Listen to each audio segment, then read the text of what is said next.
I am Graham, a trucker who reads a lot of books. My goal is to be a full-time author and illustrator. You're helping me get there by watching this video, so thanks. Now on to the video. Alright, this is kind of a dual review, sort of like the one I did yesterday, but this was an example of two biographers. They weren't really sitting down to write a biography of Lincoln so much as they were proposing perspectives that analyze different aspects of his presidency and the impact of it. So the first book is going to be The Problem with Lincoln by Thomas J. DiLorenzo. That's the one that I just finished reading today. And I thought that it contrasted well with The Lincoln Hypothesis by Tim Ballard, which I read in 2020, about 4.5 years ago. I read it in the spring of that year. Now, we'll start with DiLorenzo. I've heard of people having kind of this perspective on Lincoln that he was an imperial president and that his handling of the South and the secession and everything was bad and wrong, and that the Civil War was avoidable. I thought that was an interesting perspective, specifically because it contrasted with one of the chapters in the Lincoln Hypothesis, where Ballard viewed the Civil War as something that was inevitable because of the South's position on slavery. And I was like, all right, I know that I'm forgetting specifics because it's been so many years since I read that. And so I would need to go back and read his, as well as to read the sources that DiLorenzo cites in this book, just because this is a very complicated and detailed perspective to take, and I wouldn't just accept either of these writers' pitches here, their theses, as gospel. This is a good jumping off point to then get into the original sources that they're citing to see how well their perspectives stand up to scrutiny. But basically, the actions of Lincoln suspending habeas corpus and arresting what were otherwise political foes, this was bad. This was an aggressive overreach of the executive branch's powers, at least as far as DiLorenzo lays out in his case, and signaled a shifting point in how the executive branch was used and how the United States was viewed. Think of the 2007 sequel to National Treasure, where Nicolas Cage's character waxes all poetic, is after the Civil War, people stopped thinking about these United States and thinking about the United States, and it united us. It's sure, in one aspect it did, but it also obliterated the way that the federal government was supposed to carry itself. The states created the federal government, not the other way around. They didn't create it to be ruled by it. They created it so that there was a set of rules by which they conducted their interstate relations. You can really compare the pre-Civil War United States to Europe by how different the cultures of the different states were. They just happened to be united by the same language in a way that the European countries weren't. But the states viewed themselves as countries with their own customs and everything. The divisions were much more pronounced.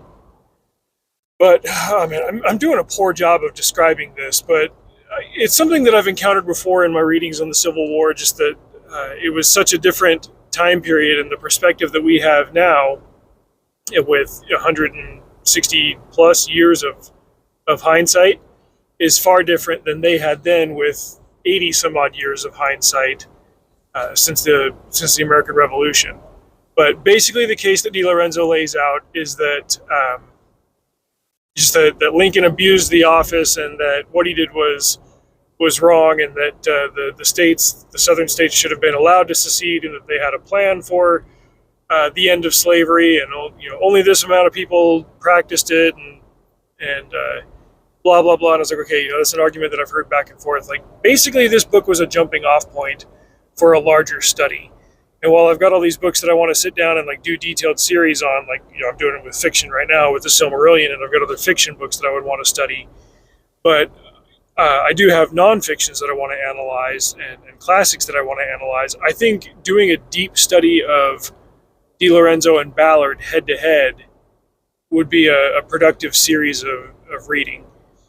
There was one specific point that DiLorenzo kept bringing up which is that if the ultimate goal was to free the slaves, which is it was not when Lincoln set out. I mean, he was very much in favor of, like, he even, like, apparently had some speeches where he's like, slavery forever. I'm not going to abolish it. I'm not going to encourage it, but if they want to have it, they can have it forever type thing. It's like, holy crap. They don't talk about those so much in third grade. Lorenzo asks, he's like, well, if Lincoln was really setting out to free the slaves, why not just practice manumission? Why not just buy them instead of carrying out a war that would kill a quarter of the adult male population of the southern states? How is that a better option than just purchasing them and setting them free that way? Like, it was not about setting the slaves free initially. That was something that they came around to in the end. It was blah. Big messy idea. But it did dovetail very well with Ballard's book. He was also very fair about explaining how, like, the North on paper should have won the war very easily to begin with, but the South ended up putting up way more of a fight than the North expected. Plus, Lincoln had bad generals on his side, and the South had all the good ones. And so this thing dragged on and on and on. The main core of Ballard's Lincoln hypothesis is that this man, who was notably atheistic or agnostic, underwent a spiritual transformation throughout the course of the war, and this coincides with about an 8 to 10 month period during which Lincoln had checked out a copy of the first printing of the Book of Mormon, which was in, I don't remember if it was in, like, the Executive Library, the White House Library, or the Library of Congress. Like, Ballard actually got to go to this library and, like, sit in a room and examine the copy that Lincoln read, which would have been somewhere close to a first printing. I don't know if it would have had, like, the chapters and verses broken down. But Lincoln was apparently, like, reading the Bible and other scriptural tomes, and Ballard's not laying this out as a fact, but he's just saying, like, this coincides with a couple of other things, namely the changing of Lincoln's ideas with regards to the liberty of slaves, and whether they should have the rights of white men, whether they should ever have the right to vote and be jurors and do other things that the electorate of the United States, as it was back then, should have. So both of these books present different perspectives on Lincoln and what happened throughout the course of the Civil War. I've always been of the view that obviously slavery was a bad institution and needed to end. I don't carry the postmodern view that it's like, oh, it's the original sin of America and people are still suffering as a downfall of slavery. Like, shut up. Just shut up, all right? Slavery did end over 160 years ago. Yeah, it took a while for widespread attitudes to change, and yeah, there are still pockets of it where old ideas about the human value of people based on the color of their skin is antiquated and regressive. You're not going to fix everything, all right? But to say that we're living anywhere close to the conditions that we were in as a country 165 years ago is insulting and laughable. And if you are going to have the perspective that slavery is the original sin of the United States, like, was it not paid for in blood with 600,000 American lives? Whatever. Can't please them all. Anyway, I will at some point do a more detailed deep dive and analysis of the sources that both of these men cited in their books to see what my own, like, refined and finalized thoughts are on that. As for my Halloween costume, I'm just going to wear the one that I was wearing last year. We spent like $100 at Spirit last week getting costumes for the kids. And I got this idea today. It's like, well, why don't I repurpose mine so I can dress as Geiger from Ghost Machine, but I would still have to buy a couple of other extra gadgets. And I'm like, let me not just blow up the budget just so that I can take a picture and put it online. Like, I'll do that next year. I'll just go as the Grim Reaper again this year. So doing that, I thought that I could quickly get away with it, but I would have to buy a few more pieces. And then as for writing accountability, I did some more writing last night on Intrepids 1, and I came up with something that I think will be a good gadget, gizmo, gimmick piece when I'm writing the sniping scenes from Razor's perspective. He's the superhero sniper. You know Barry Pepper's character, the sniper from Saving Private Ryan, how they had him like quoting scripture as he was sniping.